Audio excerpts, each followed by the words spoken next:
Meus irmãos, será que nós nos condoemos com a necessidade alheia, com a necessidade daqueles que nos cercam?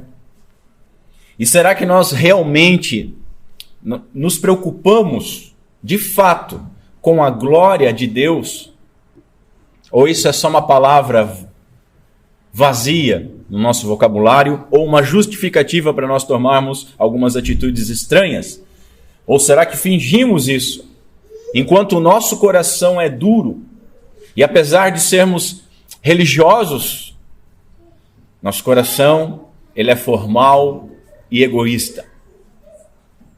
Por outro lado, meus irmãos, talvez nós sejamos bons crentes, crentes de longa data, mas talvez você tenha fracassado tanto e tanto e tanto nas suas lutas particulares. Nós temos fracassado tanto que chegamos a duvidar da nossa fé, duvidar da nossa salvação, duvidar que a graça nos alcançou, porque nós temos ficado muito aquém, muito distante das santas ordenanças de Deus para a nossa vida. Talvez algo parece atrapalhar o nosso desenvolvimento, como alguém que, tendo uma mão aleijada, tem dificuldades para diversas tarefas. Parece que alguma coisa nos aleja e nos impede de fazermos aquilo que nós temos para fazer, devemos fazer e que somos ordenados a fazer. Talvez nós estejamos cansados de tentar obedecer aos mandamentos de Deus, cansados de tentar se santificar na unha, na raça, talvez cansados de nos comprometermos a servir ou a adorar e não conseguimos. Vamos ver o que a Santa Palavra de Deus tem para nos ensinar a respeito disso. Aqui no Evangelho de Jesus Cristo, segundo Mateus, no capítulo 12, a partir do verso 9, quando a Santa Palavra do Senhor nos diz o seguinte: retirando-se dali, Jesus entrou na sinagoga local, e estava ali um homem que tinha uma das mãos atrofiada. E eles, os fariseus, buscando motivo para o acusarem, perguntaram: é permitido curar no dia de Shabá? Jesus lhe disse: quem de vós é o homem que, tendo uma ovelha, e esta cair em um buraco no dia do Shabá, não a tomará e a tirará de lá?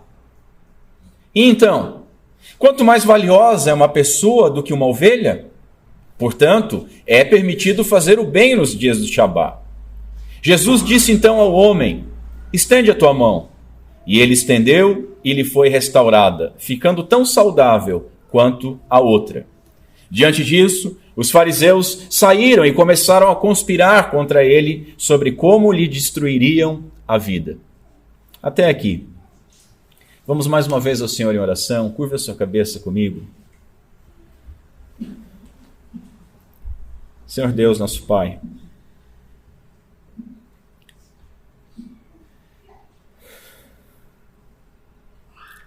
eis-nos aqui, Senhor, diante da Tua santa presença. Teu povo, diante da Tua palavra.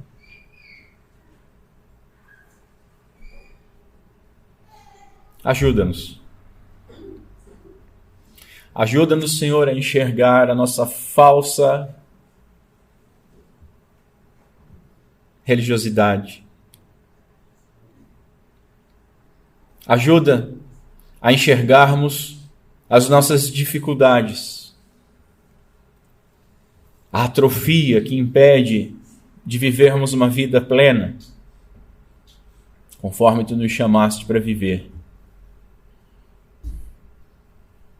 Tem compaixão de nós, Senhor, e nos auxilia por meio do Teu Santo Espírito. Tem misericórdia de mim diante das minhas debilidades, e que eu não venha atrapalhar a ação do Teu Santo Espírito. Abre, Senhor, os nossos ouvidos, dilata os nossos corações, para que o Teu Santo Espírito deixe gravado a tua santa palavra. E deixe registrado a nossa dependência de ti. Então, Senhor, faz a tua obra em nossas vidas, para a glória do teu nome e para a glória do nome do teu Filho. Assim pedimos e assim agradecemos, em nome de Cristo. Amém. Meus senhores, na última oportunidade nós vimos essa história ocorrida num dia de Shabá, na sinagoga, onde havia homens tão religiosos quanto maus. E havia um homem necessitado de um milagre. E havia o homem-deus, Jesus Cristo, Emanuel, pronto para abençoar. Nós vimos que esses falsos religiosos ergueram uma nova afronta e, por fim, uma conspiração contra o Senhor. E nós estudamos na oportunidade a respeito da controvérsia, a respeito dos cuidados médicos no dia do Shabá. Como os religiosos estavam tão cegos que, como eu citei, nem mesmo uma fratura podia ser cuidada neste dia. A pessoa tinha que aguentar com a dor até o próximo dia, para então ser tratada. Analisamos também a lógica do nosso Senhor Jesus Cristo, provando o seu ponto, indo de um exemplo menor para o maior e mostrando a hipocrisia e a dureza de coração daquelas pessoas. Vimos ainda o seu poder com uma cura incontestável, e sendo que essa cura era um sinal do seu ministério messiânico, provando que Jesus é o Cristo, o Filho de Deus bendito. Hoje nós veremos que os fariseus e aquele homem com a mão atrofiada, eles podem ser usados como símbolos, como representantes, eles podem ser representados por duas pessoas, porque eles representam duas classes de homens. E para ficar mais fácil, nós vamos batizá-los. O grupo religioso representa aquelas pessoas que frequentam as igrejas, mas que não tiveram os seus corações regenerados. Podem ser religiosos, sim, tradicionais, com certeza, de uma aparente sobriedade e uma ortodoxia, uma doutrina correta, mas estão mortos e permanecem mortos em seus delitos e pecados. Eu vou tratar de tal grupo como sendo um indivíduo apenas, o senhor coração duro. Nós vamos falar bastante dele. Já o aleijado representa aqueles que foram sim regenerados, aqueles que foram chamados ao discipulado, mas que estão impedidos de serem frutíferos por alguma pequena debilidade ou deformação. E aqui eu falo certamente com a igreja inteira. Eu vou tratar da igreja inteira como um indivíduo, o senhor atrofiado. Vamos ver então a história hoje do senhor coração duro e do senhor atrofiado, conhecendo o Senhor dos Senhores, Jesus Cristo. Enquanto eu falo sobre ambos, a minha oração e a minha esperança é que o Espírito Santo de Deus fale aos nossos corações e que ele possa revelar qual desses dois homens nos identifica. Ou seja, que nós tenhamos discernimento para concordar com a palavra de Deus sobre a nossa urgente necessidade. E para que a sua soberana intervenção, ela seja realizada em nossos corações, trazendo tanto arrependimento quanto força, para por meio do seu poder nós sermos modificados. Só mais um comentário antes de irmos para os pontos. Eu uso o termo Shabá ao invés de sábado. Por que eu faço isso? Por causa do significado do dia. O significado do dia de sábado era o dia do descanso, e Shabá significa descanso. Ao utilizar simplesmente sábado, a nossa mente ela vagueia para o 7º dia da semana e fica preso à instituição de um dia. Nós, como cristãos, nós guardamos o Shabá cristão, o dia do Senhor, o dia da ressurreição, o dia do derramar do Pentecostes, o dia que a Bíblia registra que os irmãos estavam sempre reunidos em nome do Senhor, o dia que o Senhor apareceu para João na ilha de Patmos, o dia de domingo. E é esse o dia que nós guardamos. Vamos ver então, irmãos. Vamos conhecer primeiro o Senhor coração duro. Os religiosos que confrontaram Jesus, eles vão ser chamados desse nome. Um homem, para ser chamado de Senhor coração duro, é alguém que não se compadece daquele que está necessitado. É alguém que é mais religioso do que espiritual. Ele defende mais uma ideia, uma religião, do que a verdadeira espiritualidade que essa religião demanda. É alguém que está pronto para oferecer sacrifício, mas para negar a misericórdia. É alguém que é rápido para acusar, mas é lento para se arrepender. Nos textos que nós lemos, eu fiz questão de que na liturgia nós lêssemos essa mesma história registrada em Lucas e em Marcos, para que nós tivéssemos na nossa mente a completude desses registros, porque eu vou utilizar versos dos outros evangelistas. E nesse texto que nós lemos, aqueles homens diziam que não deveria haver alívio para o necessitado. Ao menos não naquele dia. E assim, quando a necessidade é nos outros, a gente sempre enxerga que aquilo pode ficar mais para frente. Quando é a nossa necessidade, não, ela é urgente. Paulo fala sobre zelo sem entendimento. E é isso que o Senhor coração duro faz. Ele é zeloso, mas ele não tem entendimento.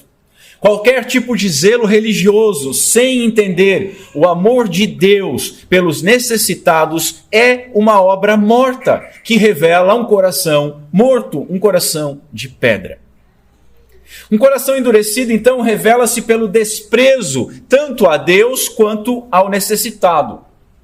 Cristo é Deus encarnado, o Filho de Deus encarnado. E desprezar a Cristo é desprezar ao próprio Pai. E desprezar a Cristo é desprezar a própria vida e o caminho ao Pai.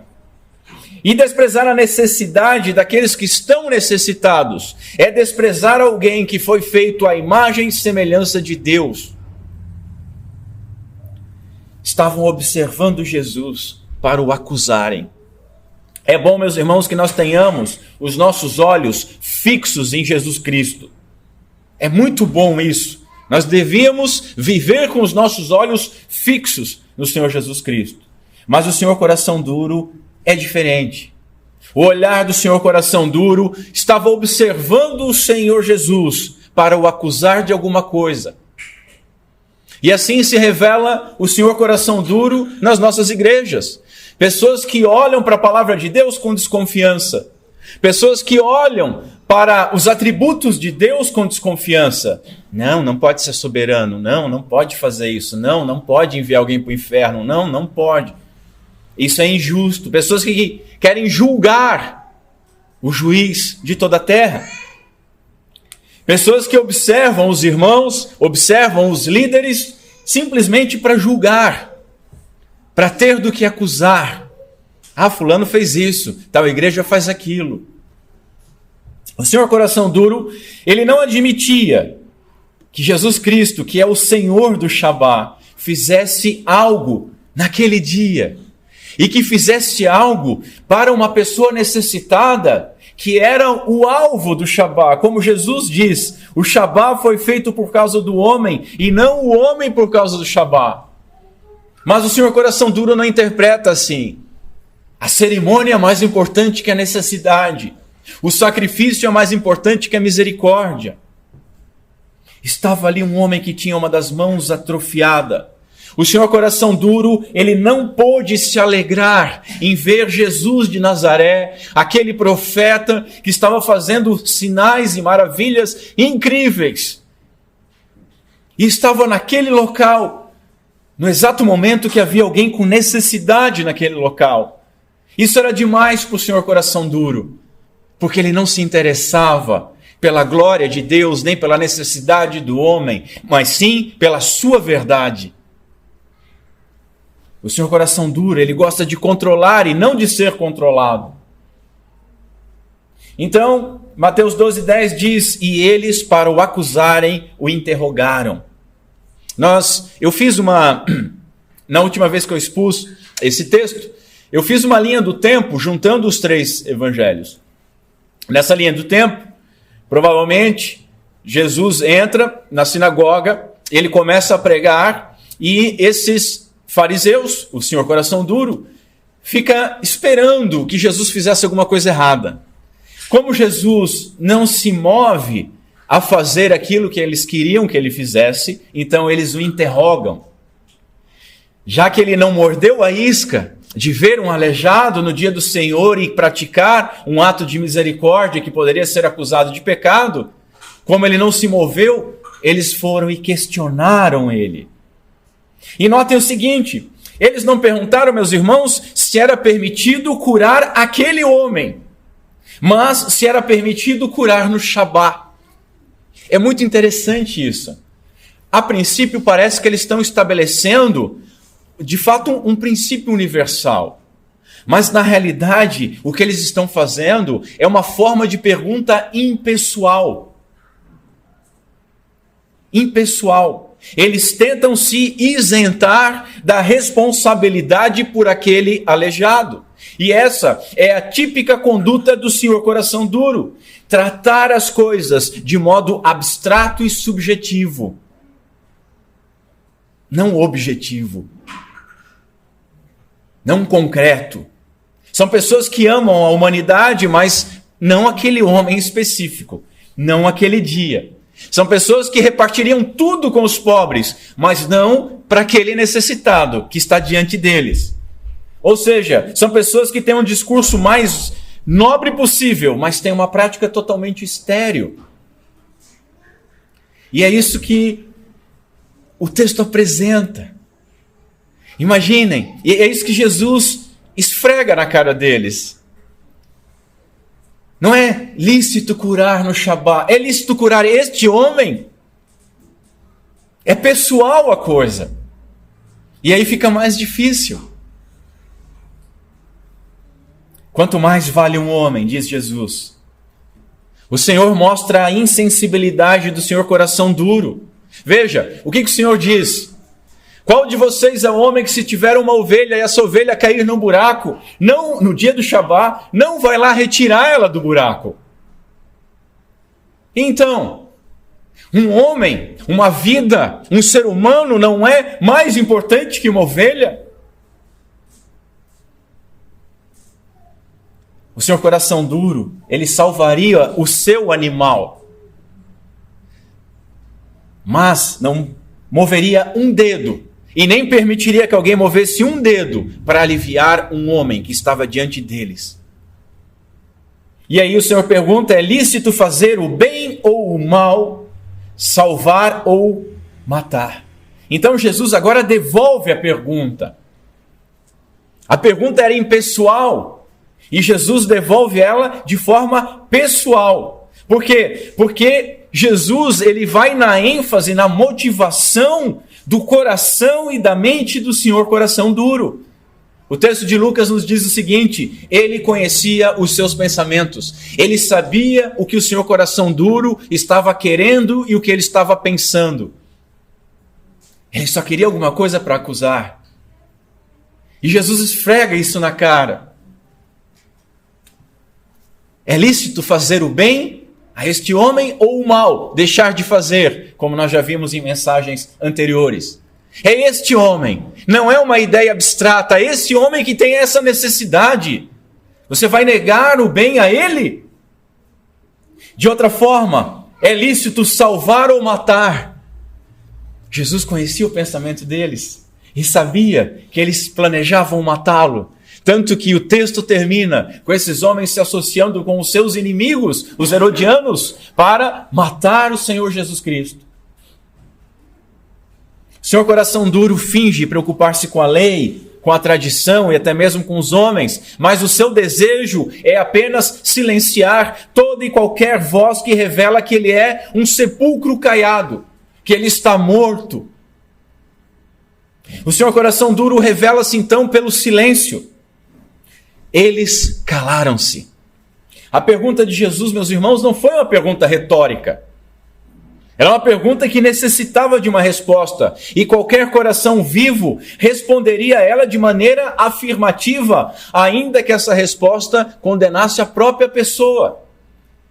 Lembram lá de Davi, quando foi confrontado pelo profeta Natã? Ele não enxergou que o que o profeta Natã estava entregando era o pecado de Davi.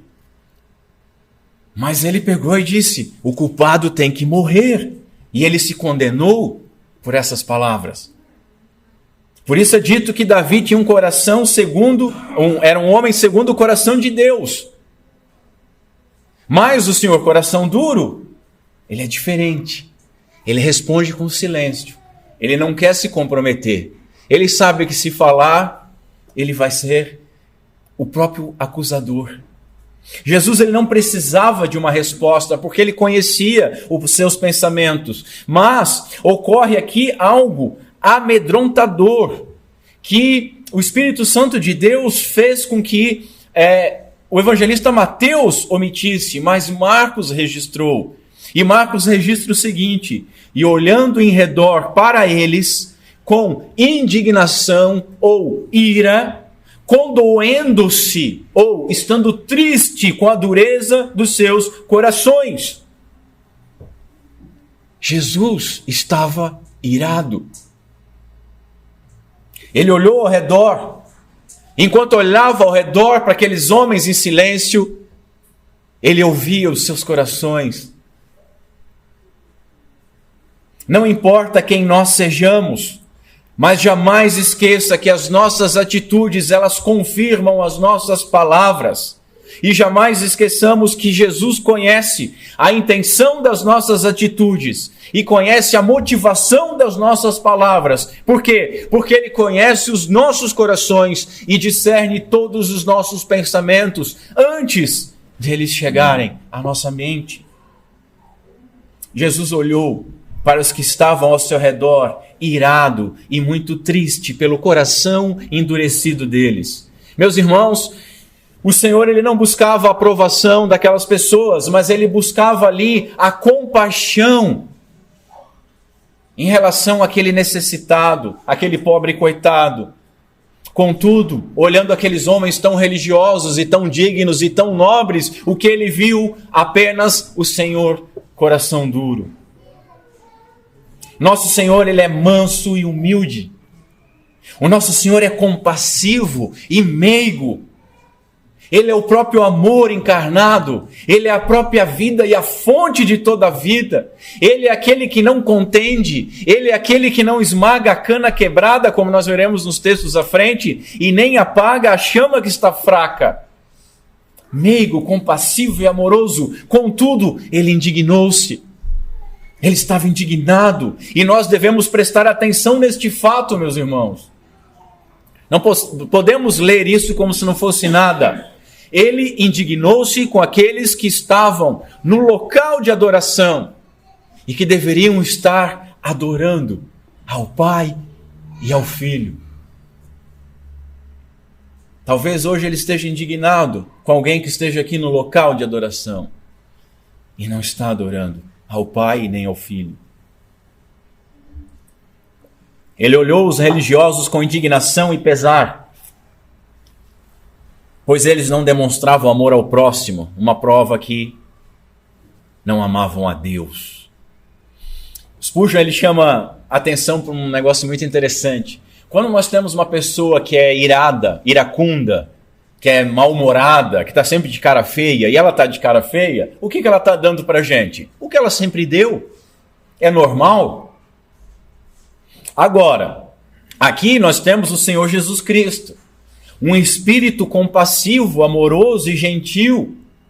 Nós temos aqueles olhos como chamas de fogo que queimam amor a Deus e aos homens, olhando com indignação.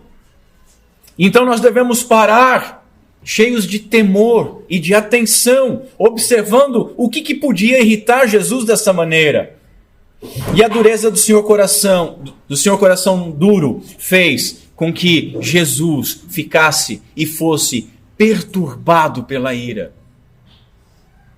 Mas quem é o Senhor coração duro? Será que nós podemos dizer que ele é um ateu militante? Será que ele é alguém com uma vida escandalosa ou publicamente imoral? Será que ele é aquelas pessoas que a igreja gosta de apontar o dedo e dizer, eis um pecador?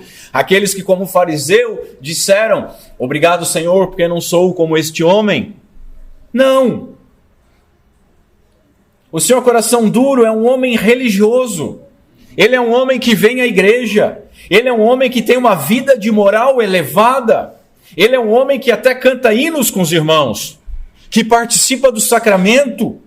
É um homem que lê as escrituras junto com a igreja. É um homem que pode até mesmo ofertar muito.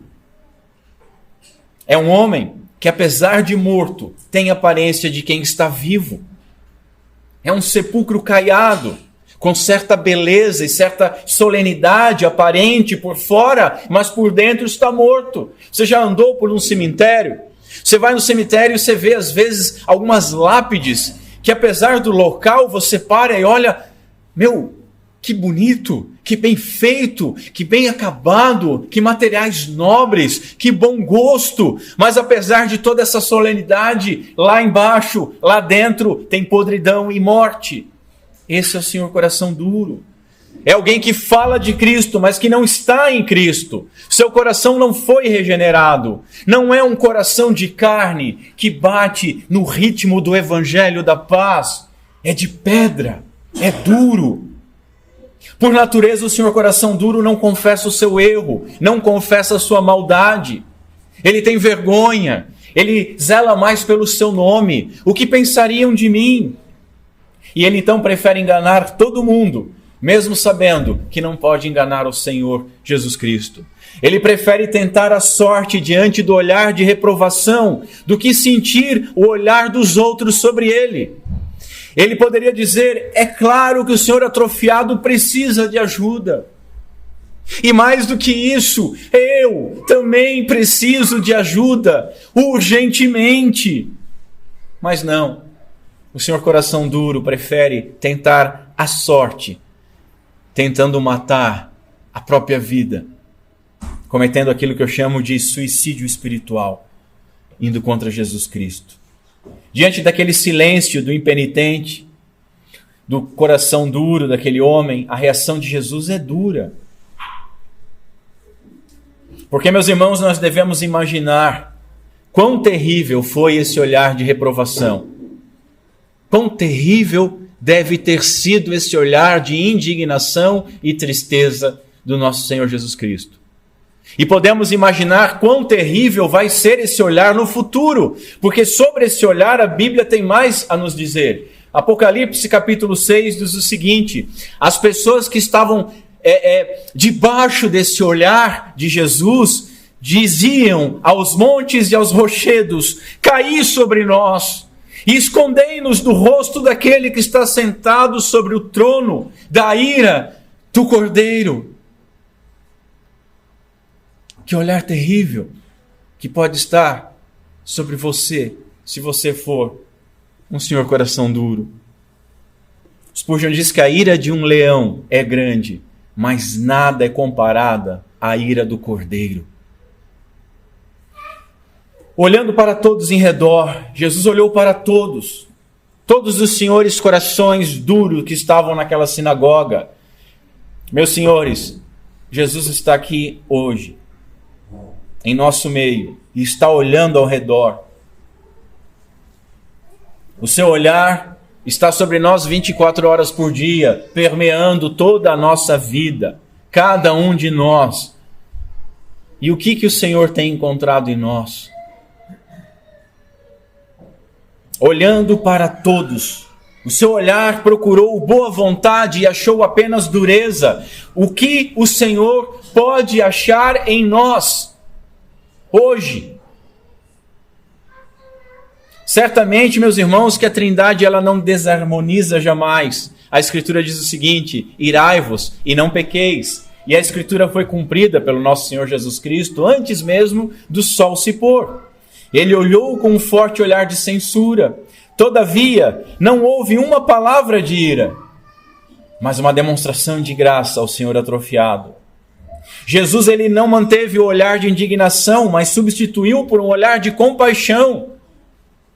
E note, o Senhor coração duro não mereceu nem ao menos uma palavra de Jesus Cristo. O seu olhar foi o bastante. E talvez você que me ouve hoje, Senhor coração duro, talvez você sinta esse olhar hoje sobre você. Não os meus olhos, mas os olhos do Senhor sobre você. E eu espero que sim. E eu espero que pelo Espírito Santo de Deus, você seja levado ao arrependimento, tal como o olhar do Senhor Jesus Cristo levou Pedro, que havia negado ele 3 vezes, ao arrependimento. Do que o Senhor coração duro precisa? O puritano Thomas Watson diz o seguinte: Cristo realizou a maioria dos seus milagres no Shabá, e assim ele faz até o dia de hoje. Almas mortas são vivificadas e corações de pedra são transformados em coração de carne. Nós nos identificamos, será, com o Senhor coração duro? Será que algum de nós aqui teria sinceridade suficiente para diante do Senhor dizer: Senhor, eu sou este homem, eu sou um Senhor coração duro? Se você se identificou com ele, saiba que Jesus está olhando para você. Mas veja, não é apenas ira que é revelada nesse olhar. Há também tristeza. O Senhor se condói porque Ele sabe aonde essa vida vai te levar. O teu futuro está patente diante do Senhor. Há piedade naquele que está sempre pronto a perdoar. Vá a Ele. Não se esconda desse olhar. Não se esconda atrás da dureza do teu coração. Precisamos reconhecer isso. Veja, o amor olhou furioso. A vida olhou com tristeza. Senhor, coração duro, que me ouve hoje, que miséria. Eu espero que todo resquício de dureza que ainda haja nos nossos corações seja também alvo da nossa fúria santa, não admitindo isso. Examine-se o homem a si mesmo, diz Paulo. E então, Senhor coração duro, chega de justificar-se, chega de terceirizar a culpa. Chega de chamar o seu pecado de eufemismos. Ai, foi um erro. Ai, foi uma falha. Não é falha, é um crime. Não são erros, são atentados contra o Criador e contra a sua própria vida. Ai, mas esse é o meu jeito, diz alguém. Não interessa. O homem foi feito bom por Deus, mas depois da queda, todos nós nascemos em delitos e pecados. E precisamos nos arrepender e sermos mudados pelo Senhor. Nós não somos naturalmente bons. E meus irmãos, nós precisamos perder a nossa vida para ganhar ela. Ou seja, o Senhor coração duro precisa morrer. E é isso que eu estou chamando. Se o Senhor atrofiado tem a mão morta, o Senhor coração duro tem o coração morto. E ele se recusa a enxergar. Ele procura detalhes que possa se agarrar. Ele procura tradições que não salvam, que não trazem nada senão falsa segurança. São aquelas pessoas que fogem diante da verdade. Por quê? Porque a verdade dói. Porque reconhecer os erros dói, humilha. Dói demais dizer, eu fiquei enganado por tanto tempo. Eu acreditava assim, assado, mas está errado. Eu cria que podia viver assim, dessa forma, mas está errado. Dói. E aí o Senhor coração duro diz, eu sempre criei assim e não vou mudar. Eu sempre fiz desse jeito e não vou mudar. E então fecham-se na sua carcaça de rocha, permanecendo mortos. Talvez o pior tipo de Senhor coração duro seja aquele que tem muitos anos de igreja, Ou ainda aquele que nasceu dentro da igreja, cresceu ouvindo o evangelho, mas nunca se arrependeu de fato. E meus irmãos, a proximidade com o sagrado é um risco até mesmo para os regenerados, quanto mais para os impenitentes. Que o Espírito Santo lhe traga hoje a tristeza segundo Deus, porque essa tristeza é para a vida. Precisamos nos arrepender e crer. Senhor, coração duro, confessa o seu pecado e creia na promessa daquele que está te chamando. A promessa de Deus diz o seguinte: então aspergirei sobre vocês água pura e ficarão limpos. Eu os purificarei da sua impureza e sua adoração a ídolos. Eu lhes darei um novo coração e colocarei em vocês um novo espírito. Removerei seu coração de pedra e lhes darei um coração de carne. Porei dentro de vocês o meu espírito para que sigam os meus decretos e tenham o cuidado de obedecer aos meus estatutos. Vocês habitarão em Israel, a terra que eu dei aos seus antepassados. Vocês serão o meu povo e eu serei o seu Deus. Ezequiel 36. Spurgeon diz o seguinte: se uma nova mão que antes foi atrofiada, ou um novo braço, ou uma nova perna é uma maravilha, o que dizer então de um coração novo? E é isso que o Senhor está oferecendo para aqueles que se arrependerem. Um coração novo. É Deus que pode fazer isso com você, mas para isso você precisa morrer. Mas se o coração duro morrer, você não só fará parte do povo de Deus, mas terá o seu nome mudado para cristão. Cristão autêntico, cristão vivo, cristão de verdade. Vamos conhecer agora o Senhor atrofiado. Quem é o Senhor atrofiado?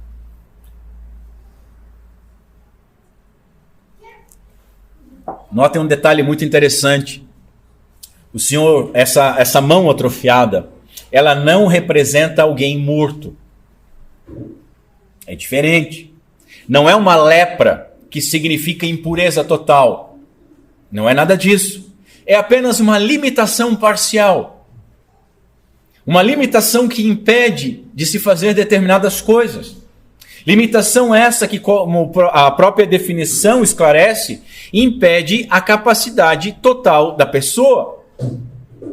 E meus irmãos, quantos de nós temos a mão mirrada, a mão atrofiada? Quantos de nós precisamos de cura para que nós possamos colocar as nossas duas mãos no arado, principalmente no que se refere ao trabalho e à vida que glorifique a Deus? Eu acredito que todos nós. Então, se você franziu a testa, sendo chamado de Senhor coração duro e achava que não era para você, agora você não escapa. Todos nós somos Senhor atrofiado. Jesus enxerga você. Nada escapa ao olhar soberano e onipresente do Senhor Jesus Cristo. E eu ouso dizer que aqueles que são de Deus, aqueles que pertencem a Ele, são mais observados ainda. Por que que eu digo isso? Porque o Senhor, Ele deleita-se na sua igreja. A igreja do Senhor, as ovelhas do Senhor, os filhos de Deus, são alvo da alegria do Senhor. Ele se deleita em vê-lo. E o texto diz, estava ali um homem que tinha uma das mãos atrofiada. Talvez muitos de nós sejamos iguais ao Senhor atrofiado. Nós estamos diante de uma congregação, diante do Senhor, mas como ele ali com a sua mãozinha mirrada, tentamos ficar quietinhos, não quero aparecer. Mas como aquele homem estava na sinagoga, nós estamos na igreja, e o que eu posso afirmar, em primeiro lugar, é que você está no lugar certo, no dia certo, para ouvir a palavra certa. E Jesus notou que havia um homem com uma das mãos deformada. Jesus, ele conhecia os pensamentos do Senhor coração duro. E esse mesmo Jesus, ele conhece as nossas debilidades. Esse mesmo Jesus sabe da dificuldade que você tem. Ele sabe. Ele sabe plenamente daquilo que tem atrapalhado a sua vida. Ele sabe plenamente daquilo que não tem deixado você chegar no máximo a qual Ele chamou para você ser. O Senhor, atrofiado com as suas lutas, seus fracassos e a vergonha de fracassar tanto, está sob o olhar amoroso do Senhor. Nós esperamos que ninguém note a nossa debilidade. Você já viu alguém com algum defeito físico? Essa pessoa ela se encolhe, essa pessoa ela esconde, essa pessoa ela... E assim somos nós. Nós tentamos esconder dos nossos parentes as nossas debilidades. Tentamos esconder dos nossos amigos as nossas debilidades. Da nossa igreja. Do Senhor. E até mesmo de nós mesmos. Parece que se a gente deixar aquela debilidade de lado, ela vai desaparecer. Vamos esquecer dela, não se fala mais sobre isso. Mas o Senhor Jesus Cristo nota a nossa debilidade. Hoje em nossas igrejas nós temos muitas pessoas com a mão atrofiada. E certamente aqui há várias mãos atrofiadas. E eu ouso dizer que todos nós temos a mão atrofiada. E necessitamos de cura que vem do alto. Eu não me preocupo, irmãos, com atrofia realmente física. Porque nós podemos entrar na glória, manetas, manquejando e até mesmo sem um pé, sem uma mão, sem um olho. Mas o Senhor disse que a nossa vida aqui seria repleta de aflições. E é muito difícil andar por um vale de lágrimas, com uma alma cansada, atrofiada, aquém daquilo que nós fomos chamados a ser. E as piores atrofias não são as físicas, são aquelas morais, aquelas sentimentais e aquelas práticas. Notem que o problema deste homem não era fingimento. Nós podemos invocar um outro homem, o senhor pouca disposição. O senhor pouca disposição é aquele tipo que finge ter um problema para desculpar a sua inércia. E existem muitos como ele. Eu não posso. Sabe, eu tenho tal compromisso. Eu tenho tal enfermidade. Eu não tenho dinheiro. Eu sou velho. Eu sou novo. Eu sou branco. Eu sou preto. Eu sou... Sempre tem alguma coisa. Esse é o senhor pouca disposição. Mas não é o caso do senhor atrofiado. O caso dele não é fingimento. De outro lado, há muitos senhores atrofiados que são injustamente desprezados, como se o seu problema fosse fingimento, falta de vontade ou falta de empenho. Encontra o senhor coração duro, e aí o senhor coração duro olha para o senhor atrofiado e diz assim, isso aí é vagabundo. Ele não faz porque não quer. Se ele se esforçasse mais, se ele fosse como eu... Obrigado, Senhor, como eu não sou como ele. Porque isso aí é fingimento, é corpo mole. Não é. Nós que temos as nossas atrofias sabemos que é difícil carregá-las.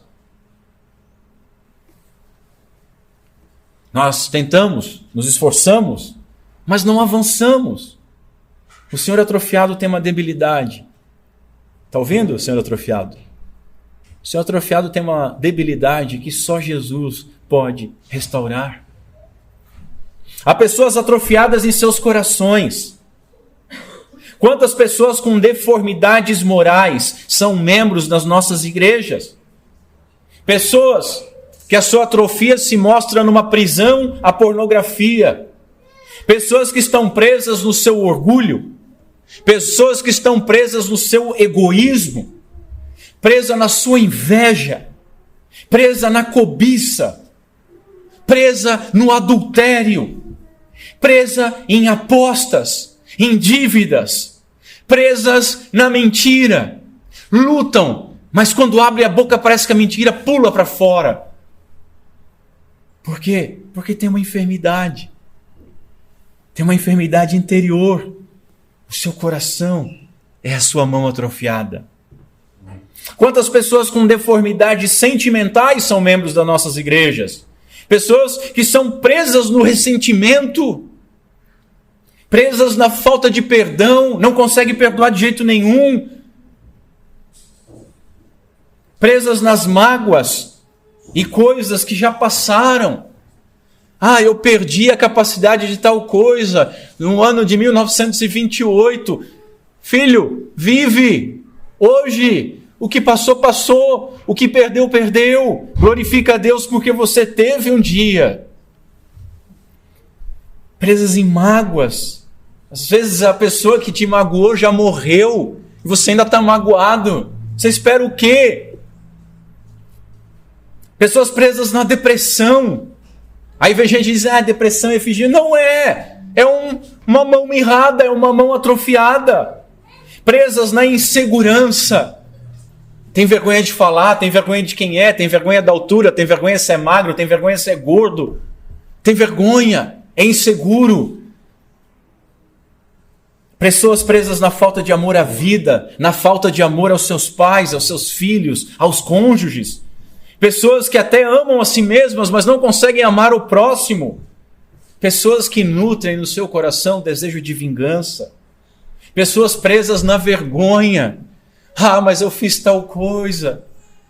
É horrível o que eu fiz. E sabe o que eu vou dizer para você? É horrível sim. É horrível, é nojento, é asqueroso. Mas se você levou até o Senhor Jesus, Ele retirou isso de você. Não adianta ficar vivendo na vergonha, remoendo esse caldeirão de atrofia. Pessoas presas no sentimento de culpa. Eu fiz isso, eu fiz aquilo, eu não devia ter feito. Quantas pessoas com deformidades práticas são membros das nossas igrejas, irmãos? O Senhor atrofiado se revela aqui naquele que não tem tempo, nem interesse de ler a Bíblia. Eu não tenho tempo para orar, meu dia é muito ocupado. A gente viu semana passada sobre o uso do tempo. E são pessoas que jogam o tempo fora como se não fosse nada. Mas não tem tempo para as coisas de Deus. Pessoas que não conseguem organizar as suas contas. Pessoas que não conseguem ofertar. Pessoas que não conseguem trabalhar pelo reino. Talvez a atrofia sua seja uma pessoa que não consiga evangelizar. Uma pessoa que não tem fé. Uma pessoa que não possui esperança, talvez. Quem sabe a sua atrofia seja a dúvida do amor de Deus por você, ou dúvida da graça do nosso Senhor Jesus Cristo, ou dúvida do poder do Espírito Santo em te restaurar. Como aquele pai que chegou até Jesus, você até crê, mas sofre com ataques constantes de falta de fé. Quem sabe você esteja atrofiado, preso em ansiedade. O que será do meu amanhã? Preocupação com o futuro. Uns não vivem hoje porque vivem o passado. Outros não vivem hoje porque vivem o futuro. Basta o dia o seu próprio mal. Pessoas presas talvez na empolgação sem perseverança. Querem fazer tudo. Surge alguma coisa? Não, eu vou fazer. Eu vou cantar. Eu vou tocar. Vou pintar a igreja. Eu vou evangelizar. Eu vou fazer tal coisa. Eu vou trabalhar de missionário. Dá 2 passos, senta. Não persevera em nada. É aquele bom para começar, mas não acaba nada que começa. Talvez você seja até o contrário disso, presa no comodismo. Não quer saber de nada, não faz nada. Não, eu venho na igreja, eu escuto o pastor gritando no meu ouvido por mais de 1 hora, tá de bom tamanho. Eu até trago a minha oferta. Chega, esse é o limite. Não, essa é a sua atrofia. Outros talvez presos na imaturidade. São aqueles jovens de hoje, de 40 anos. Jovens de 30 anos. Imaturos. Vivem como uns bebezões. O Senhor Jesus quer restaurar o Senhor atrofiado. O que é que está atrapalhando, atrofiando a sua vida, meu irmão? Nós precisamos reconhecer. Veja, levante-se e vem para o meio, diz o Senhor. Essa é uma situação de exposição. O atrofiado está lá quietinho. Deixa aqui no meu cantinho, vou cruzar aqui. Ninguém precisa saber, estou aqui, está certo, está bacana. Deixa a minha atrofia aqui. Jesus diz, não, vem para o meio. Se expõe. Os homens sempre querem esconder os seus defeitos. E as razões para isso são evidentes. A vergonha, como Adão tinha vergonha, do seu pecado, e todos nós temos, ou a negação. Não, eu estou bem assim. Eu já me acostumei, até quando eu vou coçar o ouvido, está tranquilo. Você já se acostumou com a sua mão atrofiada, acha que aquilo faz parte de você. Não faz. Não precisa fazer. Aquele homem precisou admitir publicamente que era defeituoso. Não temos todos nós algum tipo de atrofia? Admitamos ela por Senhor. O senhor atrofiado teve que se levantar e vir à frente. Ele foi exposto. Ele teve que se expor, e é por isso que eu estou expondo vocês hoje. Aquele que se expõe, num sentido espiritual, não estou dizendo que você tem que vir aqui para frente e dizer a minha atrofia e tal, mas aquele que se expõe ao Senhor espiritualmente, sinceramente, é atendido pelo Senhor, é curado pelo Senhor. Todo aquele que se expor ao Senhor, crendo que Ele pode restaurar, certamente vai ser restaurado. A ordem é exponha, se exponha e depois obedeça, que foi o que esse homem fez. E ele obedeceu. Jesus diz para ele, estende a tua mão. Veja, estender a mão atrofiada era tudo o que aquele homem jamais poderia fazer. Mas ele obedeceu. Como eu afirmei na última oportunidade, a ordem de Jesus era impossível. Assim como o senhor não regenerado não pode atender ao evangelho, o senhor atrofiado não pode estender a sua mão. Mas e o nosso Senhor? Jesus é fantástico. É exatamente o que ele não pode fazer, que é ordenado. É exatamente aquilo que nós dizemos que nós não podemos fazer, que nós já tentamos e não conseguimos fazer, que nos é ordenado pelo Senhor. Por toda parte do Evangelho, diz Spurgeon, mandamentos são proferidos pelo próprio Cristo ao coração do homem, e ele, ao recebê-los, encontra a capacidade de poder cumpri-los, que vem junto com a ordem. Jesus não jogou palavras fora quando disse, estende a tua mão. Nessa ordem estava o seu poder. Hoje é dia de nós estendermos as nossas mãos. Quantas coisas nossas são pequenas atrofias que nos impedem de fazer coisas tão simples. Mas o Senhor continua ordenando que nós façamos. E aquele que ordena concede graça. Graça. Que as nossas mãos inúteis possam, pelo poder do Espírito Santo, se tornarem úteis, saudáveis e úteis. Veja, verso 13 diz o seguinte, ela ficou sã como a outra. Quando o senhor atrofiado estendeu a sua mão, ele provou que para Deus não existe impossível. Mas pastor, você não sabe qual é a atrofia que eu estou lutando. Não sei, não me interessa saber, mas o Senhor sabe. Leve ela até os pés do Senhor. Não se desculpe dela. Entregue a ela. Jesus, Filho de Deus, pode curar toda a atrofia que impede o nosso viver pleno, que impede o nosso serviço espiritual, que impede o nosso desenvolvimento em santidade. Se nós expormos ela ao Senhor, confiando que Ele pode curá-la, e obedecermos a sua ordem, a ordem era estenda a sua mão, obedecermos, ir lá e fazermos, sede santos, eu vou lá e vou ser santo, porque o poder não está em mim, vem do alto. Do que o senhor atrofiado precisa então? Primeiro, ele precisa reconhecer que sozinho não pode estender a sua mão. Contudo, o Senhor Jesus Cristo, Ele não encolheu o seu braço poderoso e Ele continua abençoando a sua igreja.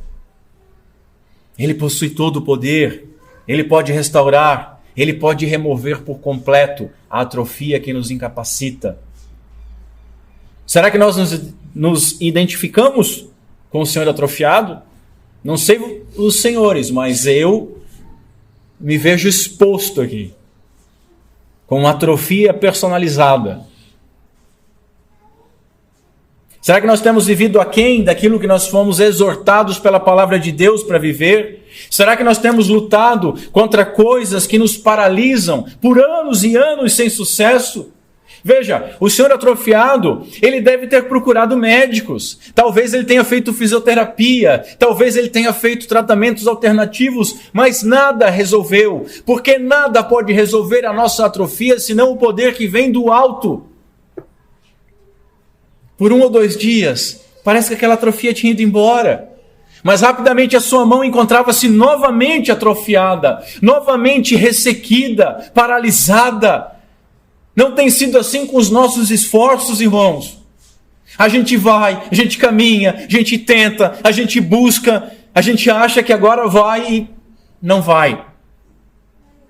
Se é assim que nós nos encontramos, a nossa esperança está no Senhor do Shabá, que está em nosso meio. Nós precisamos reconhecer isso. Nós precisamos reconhecer a nossa debilidade. Precisamos reconhecer que não há nada que nós possamos fazer, que nós necessitamos de auxílio, que nós somos dependentes da graça que vem do alto. O Senhor dos Senhores, se Ele não nos auxiliar, nós morreremos vivendo como um senhor atrofiado. É isso que você quer? Você já não cansou? E aqui está a grandeza e a impossibilidade da ordem e a nossa dependência da graça, misericórdia e poder do autor dessa ordem. Estende a tua mão. Comumente nós ouvimos de forma estranha os mandamentos de Deus. Eis uma característica do senhor atrofiado. Nós ouvimos uma ordem que nós não conseguimos cumprir, mas diferente desse homem, nós não nos entregamos em obediência. Nós não ouvimos aquela ordem, tomamos posse dela e vamos obedecer. Nós tentamos dar o nosso jeito. Nós tentamos da nossa maneira. Nós fazemos a nossa interpretação. Nós acendemos o nosso fogo estranho. E assim, nós desonramos ao Senhor e desprezamos o seu auxílio, continuando atrofiado, cambaleante, manco, tímido. Nós precisamos ir a Jesus com fé. Da mesma forma que o Senhor ordenou ao senhor atrofiado para ele estender a sua mão, o Senhor hoje, Ele ordena que nós, senhores atrofiados, estendemos a nossa. E Ele ordena, meus irmãos, porque é Ele que restaura. É algo que é impossível do homem fazer. Impossível. Quantas vezes nós temos tentado estender as nossas mãos pela força da nossa carne? Nós vamos lá e...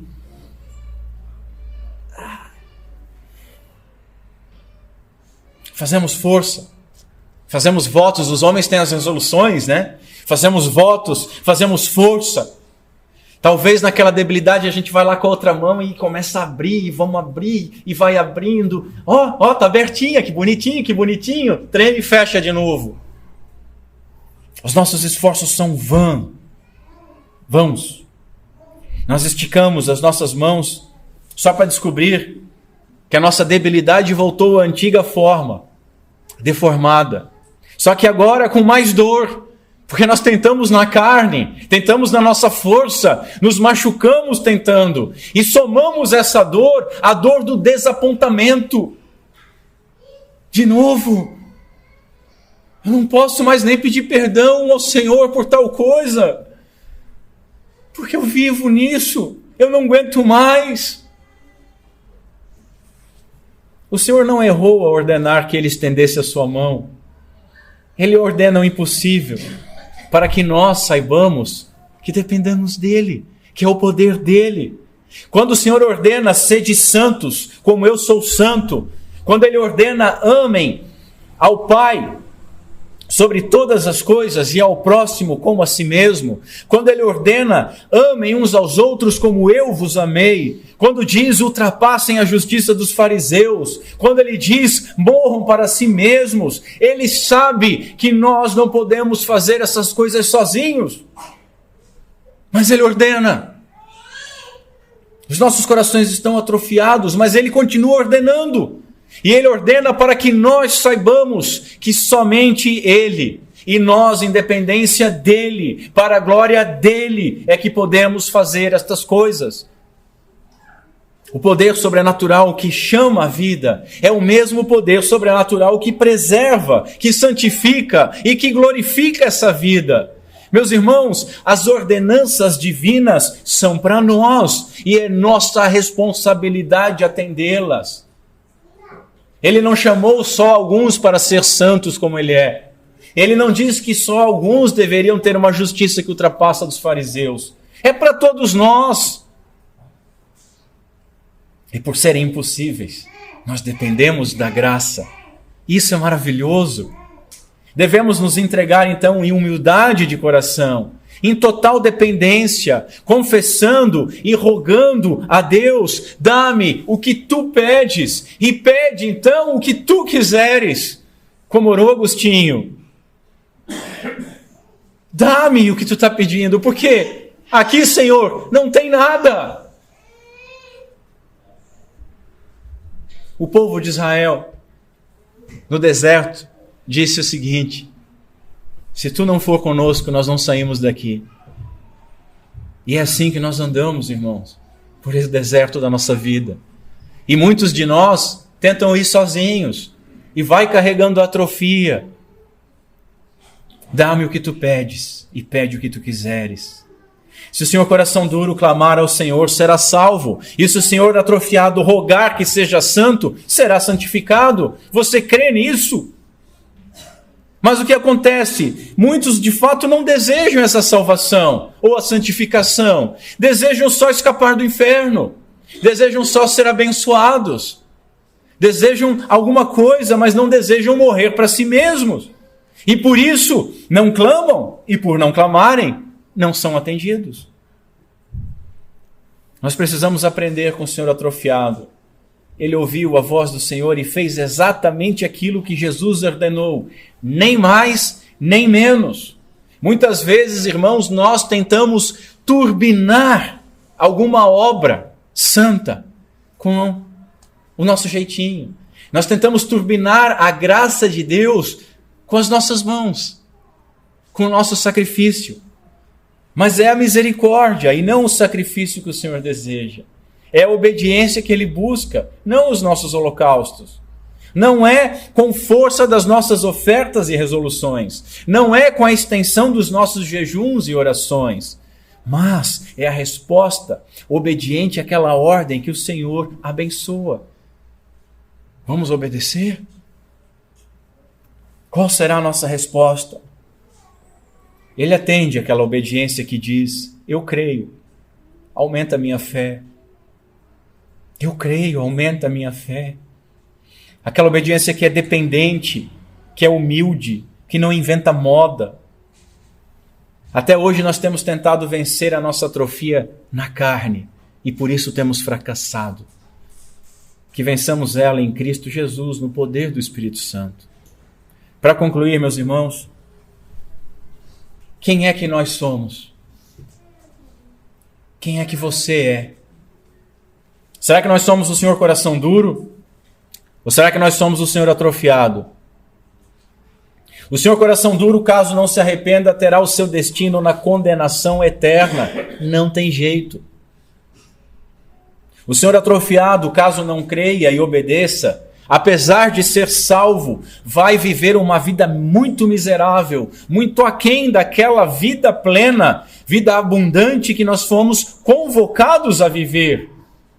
O Senhor atrofiado pode ser salvo, mas ele não desenvolve essa salvação, porque ele é limitado pela sua debilidade. Portanto, meus irmãos, não importa qual dos dois nós somos.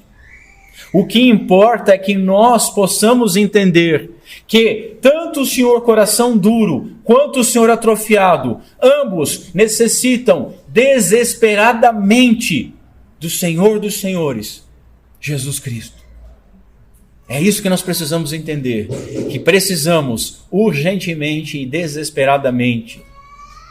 Você que tem sofrido, Senhor atrofiado, saiba que os olhos da misericórdia estão sobre você. Esses olhos podem estar irados com o Senhor coração duro, mas para você não.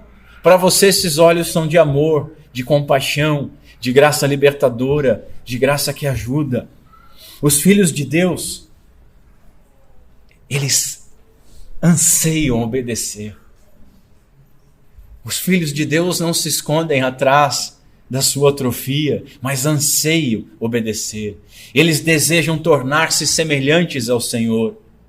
O Senhor atrofiado, ele tem mais urgência de ser restaurado na sua atrofia para servir melhor do que o Senhor coração duro em se salvar.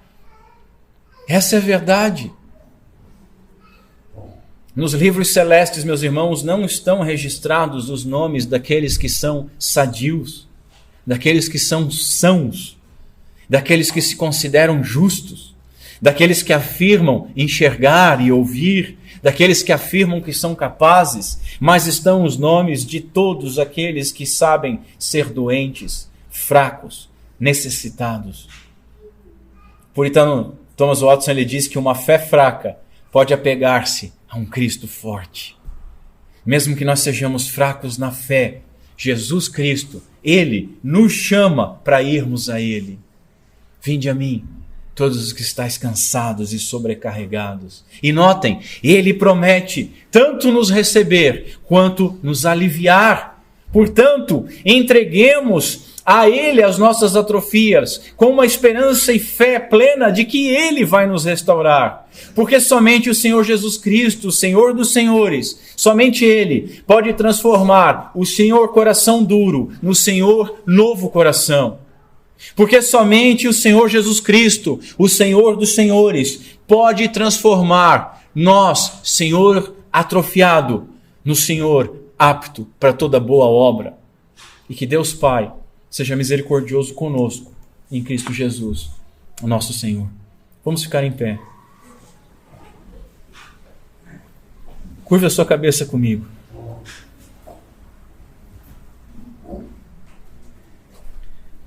Senhor Deus, nosso Pai, humildemente nós nos prostramos diante da Tua palavra excelente. E eu peço, Senhor, como ministro do Evangelho, peço que o Teu Santo Espírito toque naqueles corações endurecidos que porventura estejam em nosso meio ou ouçam essa mensagem. Senhor, traz a vida. Dá a vida e traz a vida. Muda esses corações. Traz arrependimento.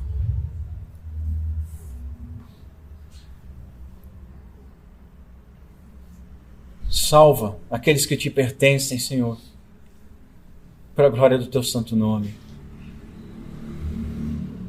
E, Senhor, junto com a igreja, junto com o Teu povo, nós confessamos que todos aqui somos representados pelo Senhor atrofiado.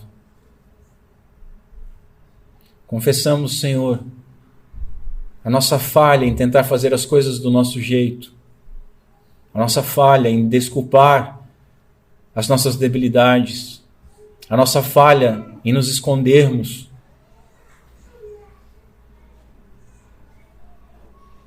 Todos nós confessamos, Senhor, que temos tentado muitas vezes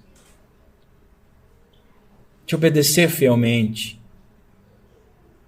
te glorificar como é devido, viver uma vida plena como um filho de Deus restaurado. Mas a nossa atrofia tem impedido, Senhor. Tem compaixão de nós. Estamos diante de Ti, estamos expostos. A nossa atrofia está exposta. Os nossos corações estão expostos. Os nossos pensamentos estão expostos. Restaura, Pai. Porque nós não suportamos mais andar de maneira indigna. Não suportamos mais falhar. Não suportamos mais duvidar do Teu poder e do Teu amor, porque nós não conseguimos fazer as coisas. Por isso, faz em nós e faz por nós.